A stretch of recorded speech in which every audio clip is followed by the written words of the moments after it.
Thank you. Hello, everyone.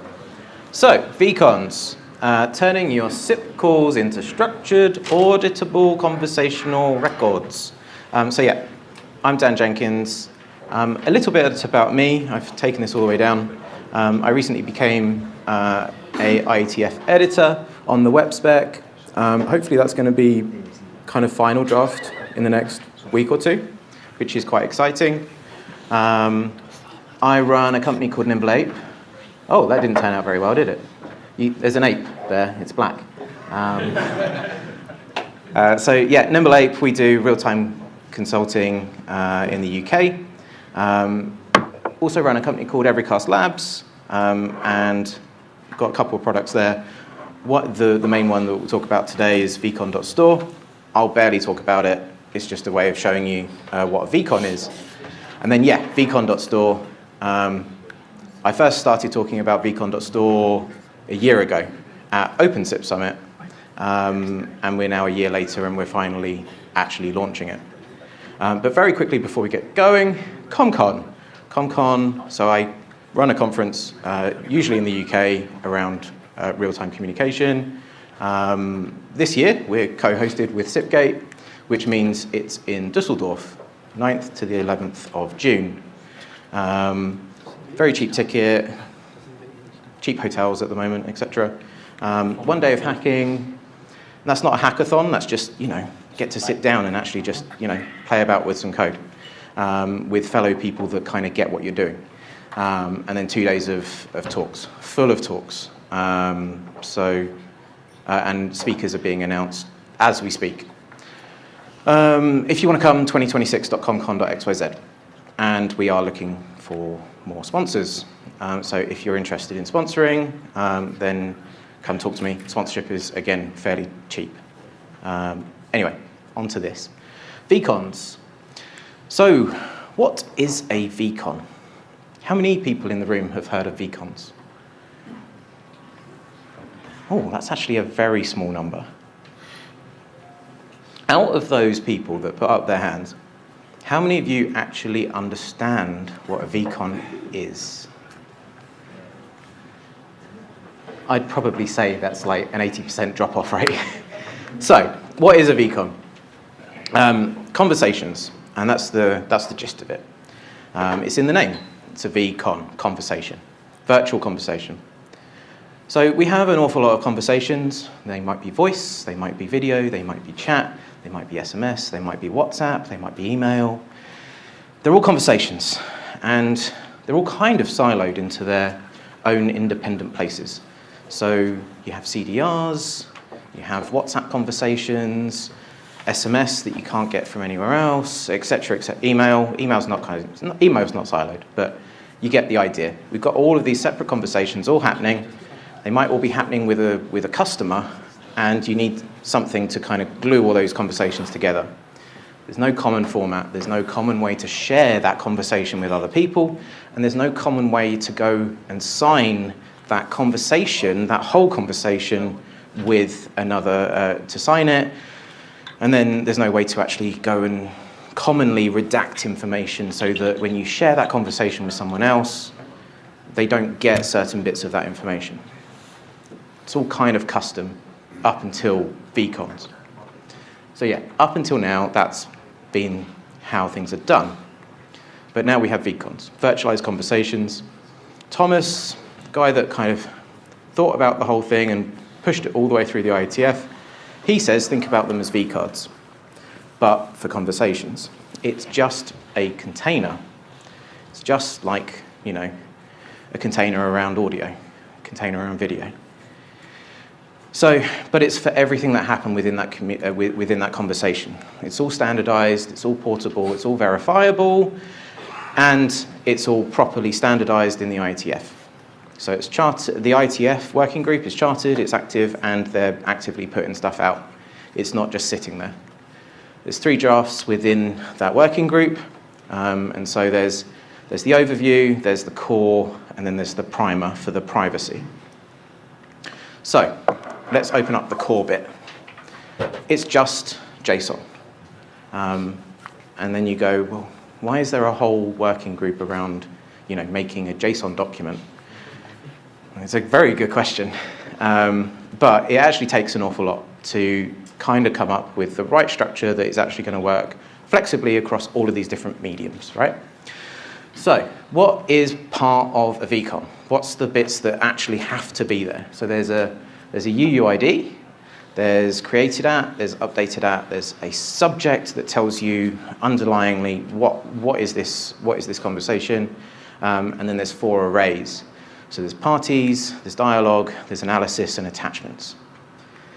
And that's it. So you can actually imagine it, it's relatively small. There's 4 or 5 main, keys, and then there's an array, there's 4 arrays of objects, and that's it. Sure, it gets expanded out the more you put into a VCON, but at the core of it, there's not a lot there. So what are those arrays? Parties. Who took part in the call? So you can put in, telephone numbers, you can put in SIP URIs, email addresses, names, validations that went into it. Then you've got your observer and your callee and your observer within that. You can say, right, this person was the caller, this person was the callee. Then you've got your dialogue. Dialogue means something very different to, say, in SIP world. What was actually said? And yes, dialogue, it is very different to SIP. Dialogue is what was said and where. So you've got your recordings, you've got your text, and you've got transfer information, whether or not it was incomplete, whether or not the attachment, the reference that you're referencing was in line, etc. Or whether or not it's by reference. And if it's by reference, so I've got a call recording and I want to say, this is what was said during this call. Here's a call recording, and you reference it with a URL. Well, that URL can now change, right? And it's no longer, self-contained within this VCON. But you then, hash it and go, well, this was the hash when I created the VCON of this audio recording. So that later on, when you come back to it, you can say, this audio recording hasn't changed, so I can trust that the fact that this audio recording is exactly the same. So that's dialogues. Then we move on to analysis. So what did we learn from the recording, the transcription? So your dialogue has your actual recordings, and then you've got your transcripts within analysis. So you've got your transcripts, you've got translations, you've got sentiment, you've got summaries, anything that kind of gets attached to the VCON and goes, well, this is what happened, but in a more accessible manner. You can put other stuff in there as well, vendor, product, schema, etc. And then this is actually where you go and put in your attachments. It could be anything. A screenshot, a PDF, a consent form, anything at all. And that can be inline or it can be a reference. Finally, there's 3 forms of a VCON. Yes, I'm going to get to an actual, this is what a VCON looks like in a minute. So there's 3 forms of a VCON. Unsigned, and this is what you'll all start with, probably. This is, I've created a JSON document, and that's the end of it. But unsigned VCONs aren't actually very helpful in the grand scheme of things, and I'll get onto that in a minute. Then you can have signed VCONs, and then you can have encrypted VCONs as well. You sign for integrity, you encrypt for confidentiality. Ideally, we should be doing both, right? But conversations evolve. Once we've started a conversation, so we've got a VCON, we've created a VCON, right? But I come back to you later on via my WhatsApp message, and suddenly the conversation has evolved.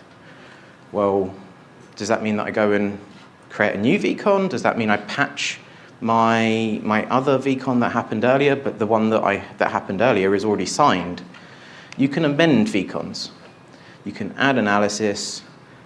You can add extra stuff into it. But you keep a reference to the original one. Keep a reference and say, this was the original one, and this is the signing that was with it. This is our new amendment, and this is signed. And you can keep amending it, but at the same time, you sign, so that you know that what was in the original one was actually in the original one. And then you can create redacted VCONs as well. So this is stripping personal information, etc. But then you create a new VCON with the stripped information, and you link to the original one. So this is great for long-term archiving. You can say, well, within the VCON itself, you can say, I want this to live unredacted for 30 days, but after 30 days, I want my phone number redacted out of it because you don't need it.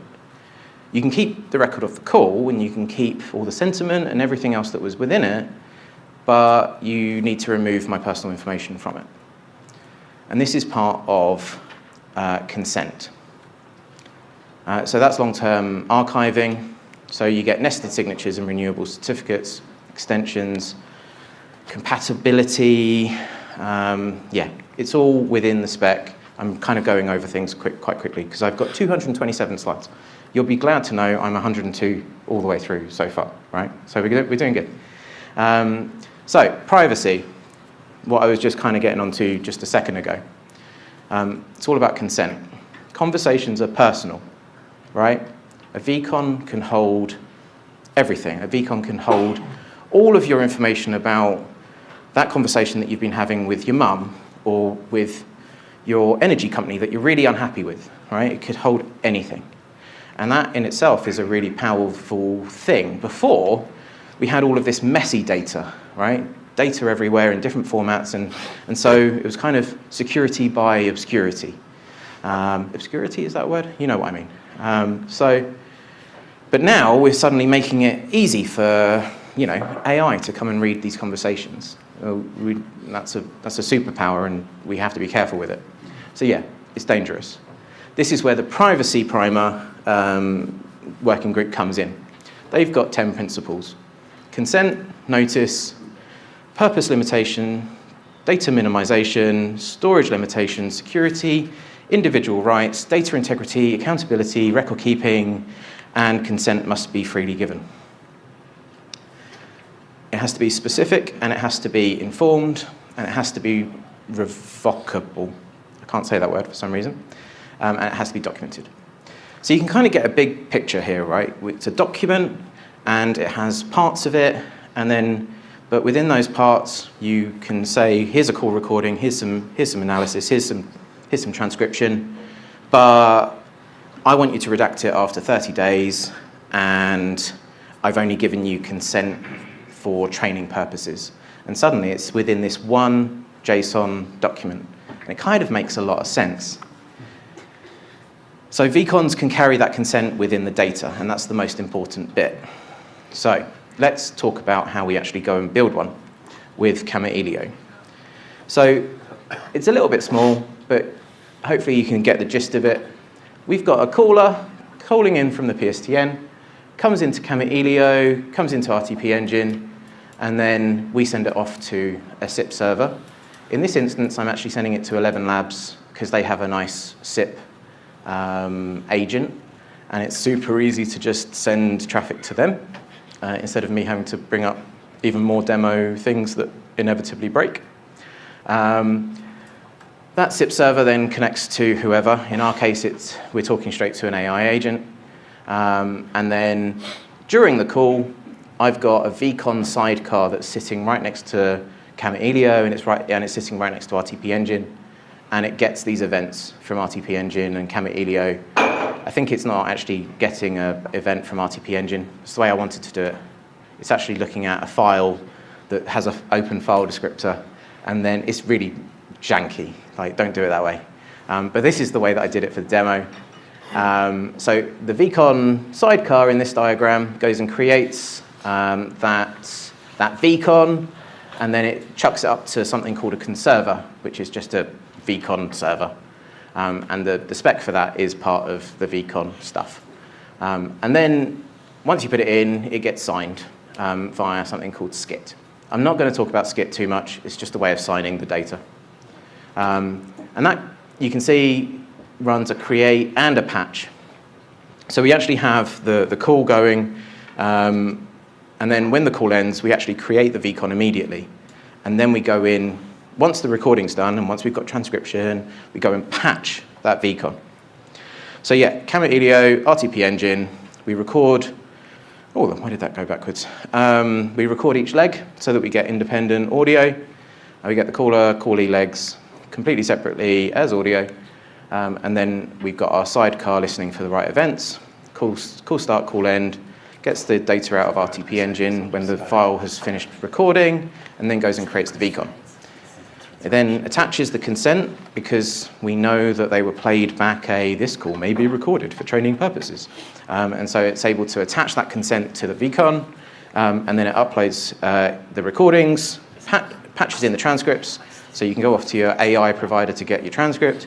You patch it into the original VCON as an addition, and then it all goes through the conserver, which is a standard API and it's a standard contract. So you should be able to go and send VCONs to one provider, but also send VCONs to another provider, and it all just work.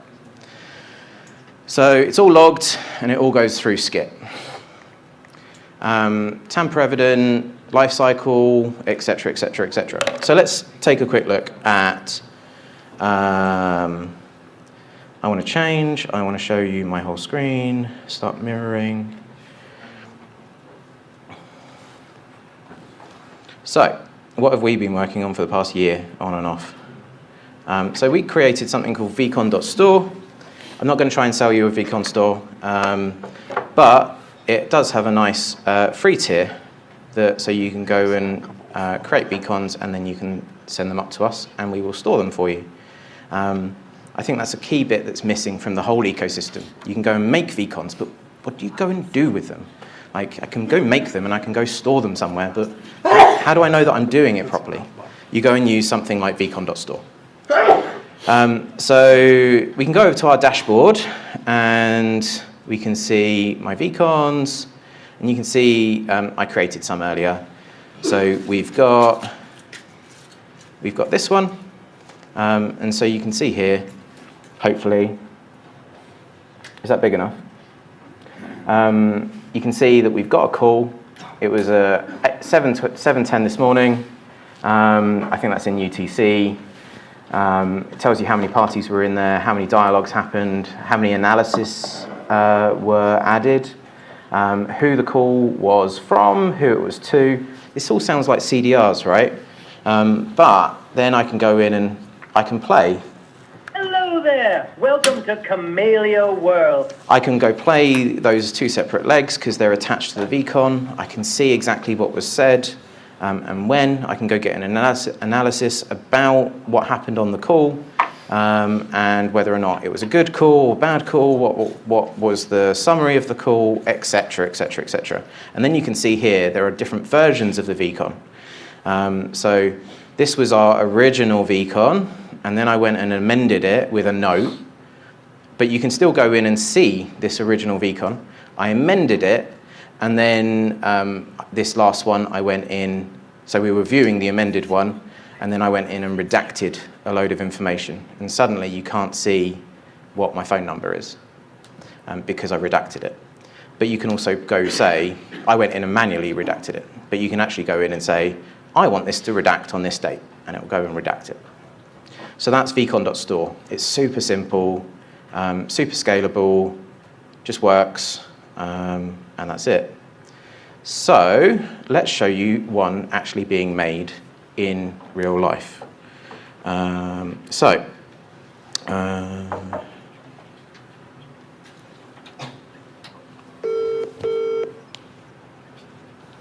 there. Welcome to Kamailio World. I'm Bandit, your personal assistant for the conference. Who does he sound like? He sounds like Bandit from Bluey, because I tried to make a voice clone of Bluey, of Bandit from Bluey. Who knows Bluey? Who watches Bluey? Bluey's like a phenomenon. Everyone in this room needs to be like, hello. Anyway, so hi Bandit. Can you tell me about Dan Jenkins' talk at Kamailio World? Absolutely. It's great to meet another Bluey fan.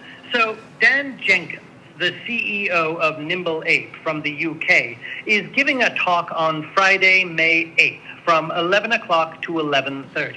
His session is titled VCONs, turning your SIP call. Yes, okay. Would it impress you to know that you are in a VCON right now?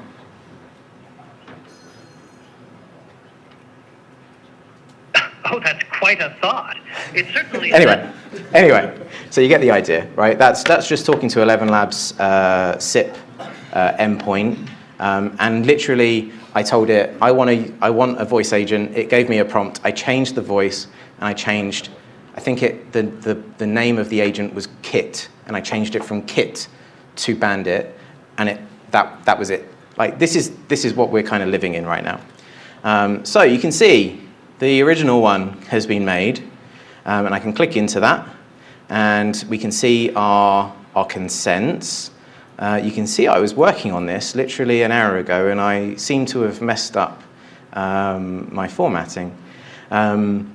But you can see the consent. Has it got consent? What kind of consent has it got? When does that consent end, right? And this is all within the VCON.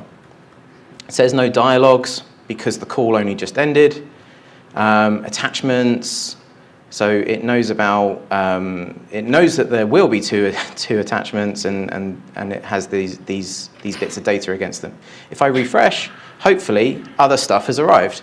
And you can see, so I've now got my dialogues, now got my call recordings, and you can see what happened in them, my analysis, etc. And then you can see the activity log within that VCON of it being patched.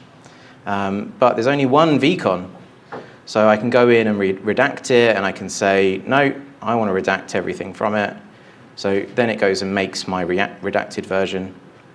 And then I can share this redacted version with a third party, right? I still have the original VCON. I can share this VCON, this redacted VCON with another party. And because it's all unique, if information got leaked from it, you could tell who it came from, who leaked the information. And then you can see the versions within it.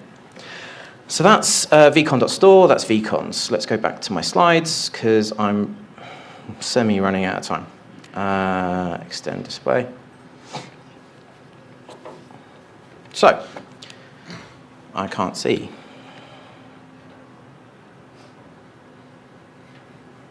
There we go. So, demo, yeah. So that was Kamailio with RTP engine, sidecar on the side of them, creating the VCON and then uploading it to a VCON conserver. It doesn't matter that it's vcon.store. I'd love for you to all go make accounts on vcon.store and make a subscription, but you don't have to. It's all part of the spec. So yes, what is vcon.store? It is a home for your VCONs, storage, search, indexing, all the difficult problems of VCONs, going in and actually like indexing the important parts of a VCON so you can go and search for it. Auditing. I've had numerous people come up to me and say, why do I care about VCONs? I think I'll come on to it later, but just in case I've forgotten to, auditing is the most important part of a VCON. It's compliance. It's being able to go to a government or whoever and say, this is what happened to the call, this is what was recorded, we have stored it in this way, and there is an auditable record all the way through. And on this date, we redacted it and all of that. On this date, we completely deleted it. A VCON would still exist, but there would be nothing in it, right? So, yeah, auditing is VCON's superpower, is my personal opinion. vcon.store is conserver compatible, and then you can bring in your existing stuff. It's got a nice clean API, it's got a nice dashboard, it's got webhooks that tell you about things when they happen. Everything gets signed using Skip, and it's privacy first and consent built in, etc. They're UK based, but if you were in the US, then your data gets stored in the US and it's completely independent. So your data gets stored completely separately to everyone else's data. So there's no way of accessing someone else's data set. GDPR friendly, we've launched, etc. at Kamailio World. After a year, I'm really happy that we finally did it. So yeah, why does it matter, right? Storing conversations isn't new. I said this earlier. CDRs, we've had CDRs from day one. But CDRs really have been misused. CDRs are very much designed for, I need to bill my customer for this call that started at this time, ended at this time, and it was between these two numbers, which means it cost this much. That's what CDRs should kind of point you towards, right? They're not records of conversations. So yeah, recordings since day one, but that part is all solved. What hasn't been solved is proving you had that consent. Oh, I did get to it. So auditable, but it's also proving that you had the consent to be able to do the thing in the first place. Proving that you played them a recording that said calls may be recorded. Proving how long you can keep it for. Proving how much you redacted, et cetera, et cetera. Proving everything. So that is the point of VCONs. It is consent, it is privacy, it is having a meaningful way of being able to say, here is this record. So that was the gap, and that's what VCONs have filled. Auditability, compliance, portability. Portability less so. Until other people get on board and you can say, send a VCON to DeepGram and go, here's my VCON, go and transcribe my VCON. Until, other people in the field start accepting VCONs, portability doesn't mean that much. The other two are the key things for me, auditability and compliance. But they're not just saving conversations, they're saving trustworthy conversations. You can actually trust the data. It's not messy data anymore. It's not data that could just be changed. Conversations are the data. Data needs structure, data needs trust, and AI loves structured data, which means you absolutely need all the compliance and all the auditability and all of the signing so that you know what has happened when. Yeah, VCONs give you all of that. So what could you go and do today? Read the drafts, go interact with the working group, go build a VCON, chuck it up into vcon.store, have a look at that VCON, how it worked, etc. And then don't forget to come to ComCon. ComCon is on sale right now, 2026.comcon.xyz. I think they're £140 at the moment because early bird has ended. It's literally in a month's time. And very quickly, one more thing. Free world dial-up. Who in the room knows about free world dial-up? More people in this room know about free world dial-up than VCONs. That's cool. My friend Jeff, he has brought free world dial-up back. You can go to fwdialup.com. You can sign up. You can get a number on free world dial-up. Yeah, it's back. Doesn't mean much to me because I'm younger, let's just say. But it's a cool thing. The cool thing about free world dial-up, after a call has been made, you can set a webhook, and then at the end of the call, you get a VCON to tell you what happened in that call, which is pretty cool. It's not quite working, which is why I haven't demoed it. When you go to save a webhook URL, it says failed to save. And I was like, but I really want it for my demo, because that would have been cool. But yeah, free world dial-up is back. But the thing that was missing from it, I was talking to James and David yesterday, and they were like, oh, we're on it as well. Who else is on it? I was like, I don't know. They were like, is there a directory? I was like, not that I know of. There used to be one. You used to call 411 on free world dial-up, and it would give you a directory. Well, with the power of AI, I went and made fwd411.com yesterday. And you can go and sign up for free world dial-up. You can put in your thing in fwd411, and other people can see who you are and ring you. David rang me last night. He was like, hello. I was like, hello. It works. Why are we so surprised that VoIP works? But it does. So go add yours. Voice is back. For me, not a lot was happening with voice for a number of years. Voice is definitely back. And that's not necessarily the fact that nothing was happening technically, but external people, the public's interest in voice was definitely dying. But now they can call a phone number and they can talk to an AI. And suddenly it's interesting again. So voice is back. And that's me. Thank you very much. Thank you. Thank you very much.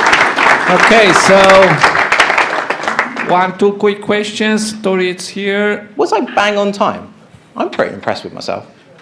So yeah, I have a question about redaction. Since the VCON is essentially a linked list of diffs, if you say you want to delete something, if you're going to be secure about that, you would have to delete the VCON that introduced the data too. But if you delete that VCON, then you can delete other information that was in that VCON that isn't supposed to be redacted. So how do you go about dealing with that? That is a complex question. Short answer is, you can go, you're in control of it. So you can create your VCONs, and you create your amendments, and then you go and redact it, but the original one still has stuff within it. Yes, you basically kind of delete the previous VCON is the answer. You can basically say, right, we're done now, and so you end up deleting it completely in an untraceable way, so that you only end up left with the VCON. But the record that the VCON existed remains. You just delete everything within it. Does that make sense? Oh, so you can modify. You can modify a VCON all the way through, but you have to record, you have to audit all the way through, so that you know what has been changed all the way through.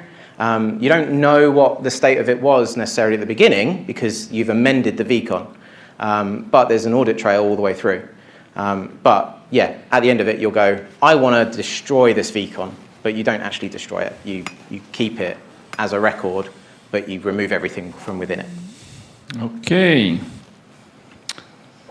So thank you, Dan. Really Thank you. appreciate shedding light on this new technology that could help us.